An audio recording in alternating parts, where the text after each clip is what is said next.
Sunny Deol's Border 2 releases across India today, and a much anticipated film that's already clocking in the moolah. And that massive rollout seemed to have faced a roadblock in the Middle East. In India, we're looking at nearly 4,000 screens. Nationwide, it's really the widest Hindi releases, especially since it's the long Republic Day weekend. So they're really expected to collect a record revenue. But when it comes to the Middle East, it seems like Border 2 also going the line of Dhurandhar. Well, we know when there is a big patriotic event like the Republic Day celebration, there's always a film that usually comes that weekend. It's just simple logic. War films and national holidays historically worked at the box office, and trade experts say that makers are clearly betting big on patriotic sentiment translating into footfalls. And Border initially did that. Border 2 is hoping to do the same. But even as a film opens strong here in India, the roadblock that they see in the Middle East continues. Border 2, part 2 of the 1997 film Border, has not been released in 6 Gulf countries, including the UAE and Saudi Arabia. The reason being are looking at some content which could be anti-Pakistan. So they believe this is a movie that has an anti-Pakistan narrative, just like Dhurandhar did. So therefore, they're not allowing the film to release in the Middle East. The film revisits the 1971 India-Pakistan war, portraying military operations of the Indian Army, Air Force and Navy during the Bangladesh Liberation War. Indian films have usually faced similar hurdles in the Gulf, including Dhurandhar, Fighter, Ekta Tiger, Bell Bottom, Article 370, Padmavat, all denied a release in the Middle East over political or narrative sensitivities.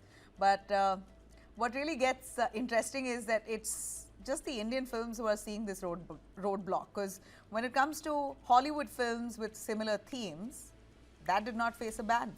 Titles like Zero Dark 30, Body of Lies, A Mighty Heart, Argo and The Hurt Locker were all released in Gulf markets, and they had similar themes. Notably, Zero Dark 30 and A Mighty Heart directly references Pakistan, including the killing of journalist Daniel Pearl.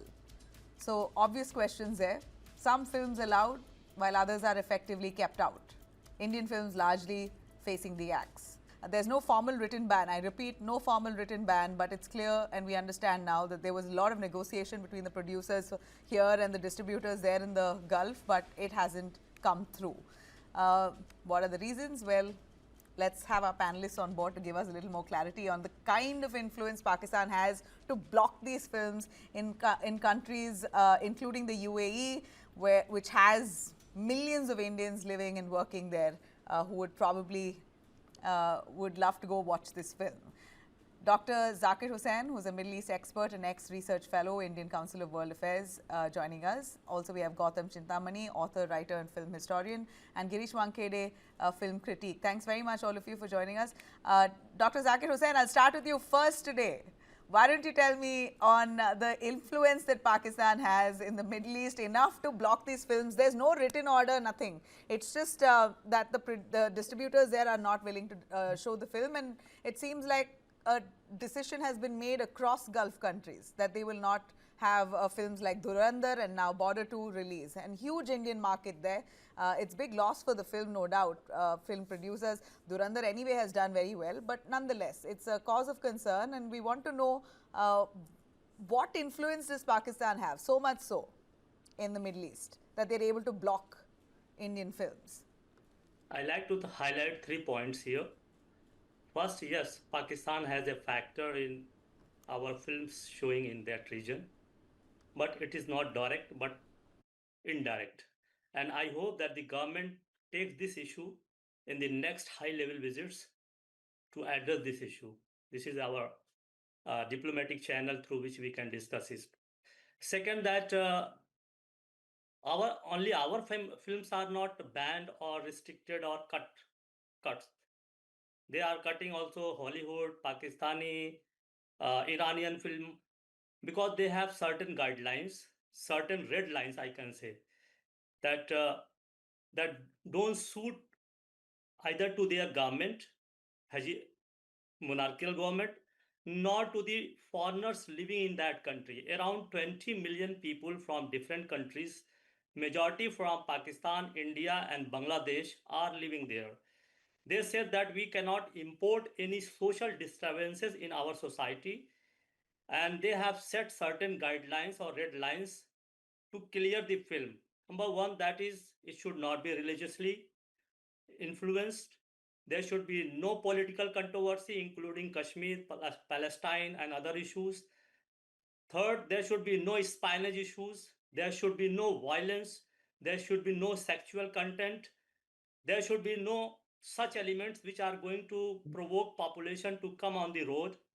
So these are various guidelines which are guiding their policy of censorship or restricting the films in that region. Uh, Regarding Hollywood, they have also cut and banned a number of films over the period of time. Like they are even Muslim films made by Muslim, like the message is very important film related to Prophet. It was banned for 20 years, perhaps more than that. Now it has been released after cutting a lot of things from that.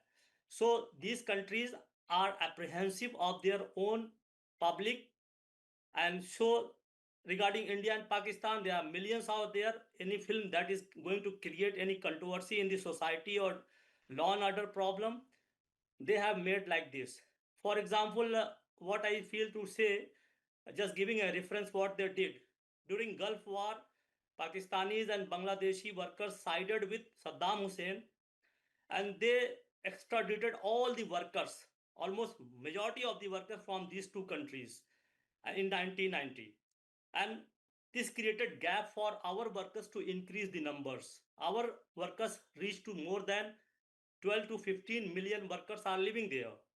So not a single thing is deciding that censorship, but various factors, internal and external, religious, sexual, cultural, things are deciding.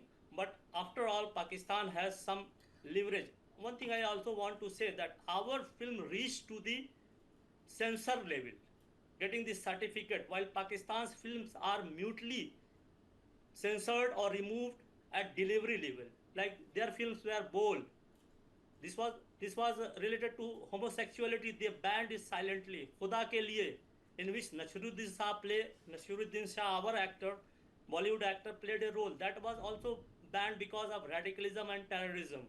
So their films are silently removed from the country, banned from the country, or cut the portions So of the you're film. saying it's nothing to do with Pakistan and its influence. It's basically the Gulf Pakistan not has wanting to import I say South Pakistan Asia's has political a, tensions into their region. yeah, it should not spill over there. Pakistan has an influence on that. That's why I made my first point that at diplomatic level, we should take up this issue and clear the confusions there. Okay. Girish, would you want to come in on how big a market is the Gulf for Indian films? I know, millions of Indians who are living there would love to have a nice weekend watching a nice Sunny Deol patriotic film, but unfortunate they can't. But how big is the market and how bad does it hurt? Not much. Like if a film like Dhurandhar, which has made 800 crores overall worldwide, Yeah. not only sorry worldwide, not India wide, it has made 800, and worldwide if it has made 1,500 crores, so it will be around 50 to 60 crores, which will be additional out of Gulf. So Gulf population is important, but not very important. It is just 4 or 5% of the entire worldwide box office. If our film is making say 15 crores, 150 crores, then it will be a considerable amount. So there will be always uh, this challenge, and the loss is less. But now the series of the films like Durandar, before that it was Fighter, and now this film, when this all continuously, when we are challenging those films, that definitely the confidence of the filmmakers to release in this film will diminish. Also, the anti-Pakistani sentiment with which this film has been made, that becomes more vocal across the globe. Our film industry, which already got continuous films which are getting banned into UAE. That gives a very wrong notion about our film. And third most important thing is Liz, that if we are banning anything in this digital stage, it is not much of importance, because those moviegoers who want to watch such films, they will watch it anyway, because you can't stop piracy. You can't, even when it is banned into these countries, there are always ways of the people who want to watch those films. Indians will watch these films. All the films which they were talked about, Bol or Khuda Ke Liye, or all this film, Fighter, everybody, most of the film goers in Gulf has watched these films, irrespective of their ban. No, but that So that in will this not. There's not formal revenue. No, you can't. As a film producer, it's not going to reach you. Yeah, but see, the revenue is less. It is not very considerable. It is marginal. The biggest revenue which we get, it is our domestic, and then from US, UK. There are several other countries from where we make the revenue. It doesn't big. It is not a very big dent to us. It is, but not very big. Okay. I'll come to Gautam Chintamani. Why don't you give us a little sense of history, Gautam, on whether Gulf treats Bollywood differently and not Hollywood? Because we listed out a few Hollywood films that also touches upon similar negative narratives on Pakistan, which has been allowed to release. May have been in the past, but now there's a growing trend that Dhurandhar and now this and the list of films that I already listed out in the last few years, they've outrightly banned it, but there's no formal notification of the ban. It's just understood, and producers basically have not been able to strike a deal with the regulators there. Namaskar. So I was hearing intently to what Dr. Hussain had to say and Girish had to say. I agree with both of them to a great extent. I don't think the Gulf treats Bollywood differently. I think up until now, Bollywood was treating Gulf differently. We must understand one thing, that for, excuse me, the traditional cinema powerhouses, Gulf was a very important market because of the various diaspora being there. Gulf is not a cinematic market, like Girish just said that it's hardly a dent in the collection of Dhurandhar. I mean, if Amir Khan or Shah Rukh Khan or Salman Khan were to take half of their fees, you don't even have to release the film in these Gulf countries. Uh, but the market is important because they have a lot of business interests there. They promote tourisms, like some of our leading actors are brand ambassadors for these nations or the GCC countries. Superstars have properties there and they're promoting other businesses. That takes a dent if you come up with some film which is hurting their sentiment. Now, these films are not anti-Pakistan. Let's be very clear about that. Dhurandhar is not anti-Pakistan. Border 2 from a far stretch of imagination is not anti-Pakistan. It's a historical film. The 1971 Bangladesh Liberation War happened, and if we were living in an ideal world, then the Bangladeshi diaspora, which forms and constitutes a humongous part of GCC nations, especially UAE, they should be thronging to see this film because we liberated them. But we don't live in an ideal world, so we don't have to go by that calculation. But the fact of the matter remains that there are a lot of business interests that traditional Bollywood had in these nations. That is why they were very sensitive of what they were portraying. You take two spy films, for instance. You take Dhurandhar, which is now being regarded as a very, very real film because the events which it showcases and portrays happened in real time, and you and I and a lot of other people were witness to that. So then, By the same Let me finish. By that same stretch of imagination, something what an Ek Tha Tiger or Pathan shows, they do not exist in real world. At least there's no recorded evidence of that. So even those films don't entertain or enjoy that market. The other thing what Dr. Zakir Hussain said made a lot of sense, that the Gulf nations have a very clear mandate. Tomorrow, a US diaspora group cannot hold a convention there and say that US is great and this president is greater than the other president. The Gulf nations don't allow that. They have a very strict policy. Other than that, Islamic republics, if you go by the Quran, which is their mandate, then finds all these activities, especially cinema and music, haram. So they are just protecting what is their sovereign right, so to speak. Now, But coming cinema back and to music haram, UAE does not. They're absolutely open. UAE, Saudi are now fully open. They no, have they're conveniently open because then actually there is no official ban. So I could say that the film fraternity could actually approach the government of India or come out in the open and say all the reports that we are following is that having said that or somebody has said that, and I'll take the name of the entertainment portal who first flagged this report, Bollywood Hangama. A film portal is saying that it is so decided that they will not show this film. So there is a very fine line. The bigger issue here is that we don't have to be, we don't have to dilute our history in order to find a market. These films will find a market. These actors who had a problem with this kind of narrative are losing out favor.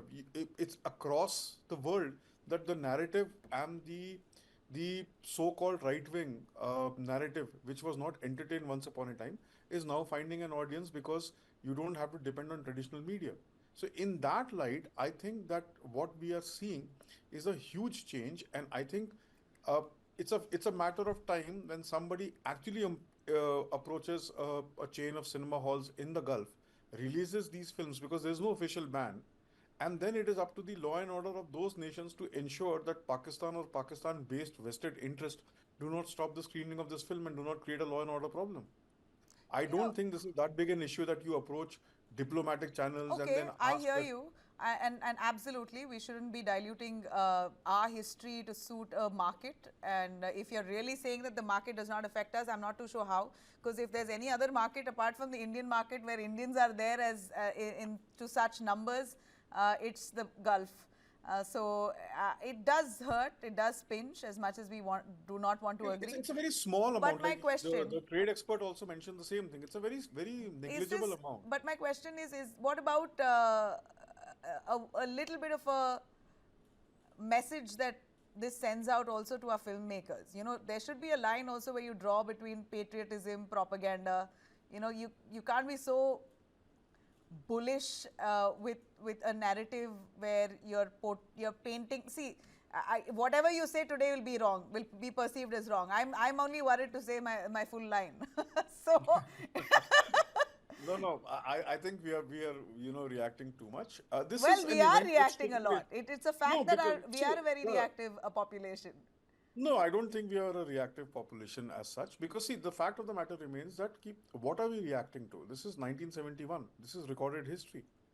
There are books written, and why this battle or the liberation war for Bangladesh becomes very important is that post World War II, I may be wrong, but there is enough reason to believe that after World War II, this was the first battle where there was a decisive victor and there was a decisive result. It's a matter which is studied in military colleges across the world, and something which documents that event. And this is the battle where we had the only Paramveer Chakra for the Air Force.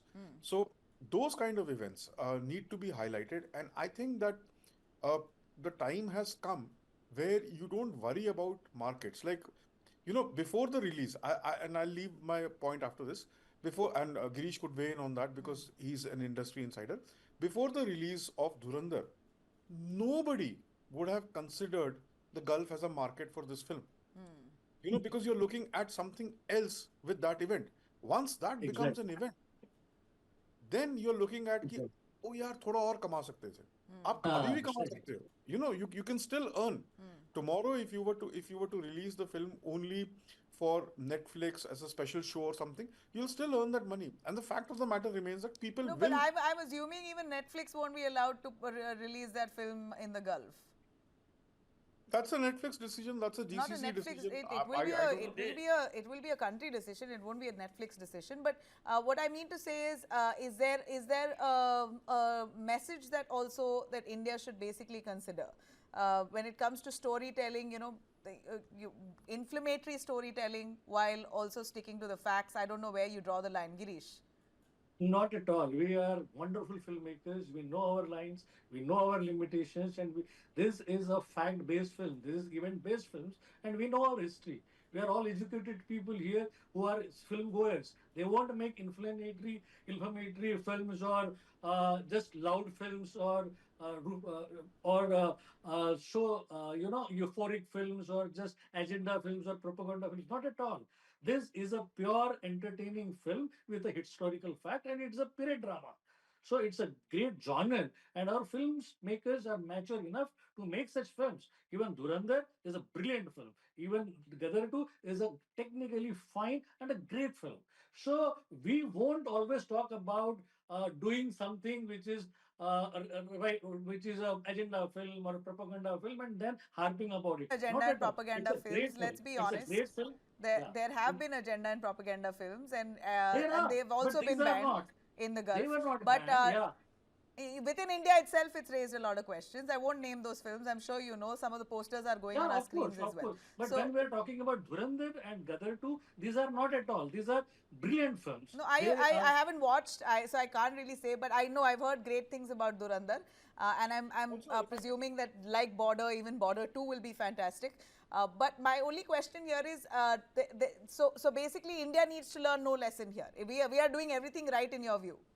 no, no, yeah, we are making good I'll films. jump in Of here course. if Yeah. I can. So, look at the films which are on your screen. Okay, none of these films do not have recorded history. No, Now, having if you want to, recorded history is one thing, but to kind of weigh to show bias on one side entirely. Of course, no, we are it's Indians. it, We it are no, Indians, no, and we will show well, I the I Indian perspective. no, no, I disagree with that because there is no Pakistan perspective before 1947. So if I'm showing Padmavat, there is no Pakistan. So how can you say that it is an anti-Pakistan sentiment film? The other thing then comes into play is that look at a film like Fighter. If a film like Fighter, which is also supposedly a fact-based film, it did not find an audience in India, and it has got nothing to do with the filmmaker or the director's comment that audacious comment, if I can say here. I mean, Siddharth Anand went on to say that a lot of people don't understand Fighter because they have never sat inside an airplane. That is as stupid a sentiment that can be. These are the same audience that made your other films, which were a straight adapted official copy of a Tom Cruise film, into a super hit. So if a film is based on facts but does So, not but how uh, much are you leaning towards facts and how much of it is fiction, right? So that's what I'm saying. so We are making so films look from at the Indian perspective, and yes, so should it be, no because no it's made from fighter is Indian. no no fighter is completely Indian perspective. Fighter even changed a lot of history, and that did not find an audience with the that did not strike home with the Indian audience, domestic Indian audience. So let's not underestimate the audience. Let's not overestimate the intention of a filmmaker, a commercial filmmaker. That makes all the difference. Look at a film which had names like Majid Majidi, A.R. Rahman, Shabana Azmi attached to that film. It was a film about the message of the Prophet. And these gentlemen and lady who are the torchbearers Yeah. of the faith were not allowed. I would like to think that Rahman is not an idiot to do something which will tarnish the image of Prophet Muhammad, and yet they were not allowed. The project had to stop. Yeah. So uh, uh, there is So you there is another side to the argument also, and unless you are a responsible filmmaker, the audience will reject you. okay? Just So add on here. yeah, Zakir. Look, it's not only Indian film. There was a great serial, Ertogral. It has also been banned in Gulf countries. Even they have issued fatwa against that serial because that was hurting their political sentiments. And out of that, they are also making a different movies to counter all these things. Religious movies, Qatar, Saudi Arabia, they are trying to propagate their things through movies. So here what we can say that only 9 million Indians are living in the Gulf, and that is not a huge market. And what others said that the unofficially these movies goes to this market, go to this market. And we also know that illegal things are illegal trades are also taking place.